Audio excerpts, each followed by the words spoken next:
لبيك اللهم لبيك لبيك لا شريك لك لبيك إن الحمد والنعمة لك والملك لا شريك لك۔ حجر اسود، کعبۃ اللہ شریف کے گرد طواف حجر اسود سے شروع کیا جاتا ہے اور اسی پر ایک چکر مکمل ہوتا ہے۔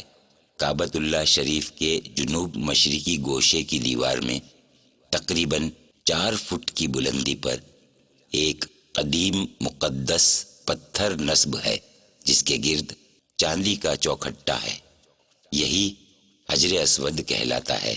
زائر کے لیے حجر اسود طواف کے ابتدا کی نشانی ہے۔ صلو علی الحبیب صلی اللہ تعالی علی محمد۔ مجھے اپنی اور ساری دنیا کے لوگوں کی اصلاح کی کوشش کرنی ہے۔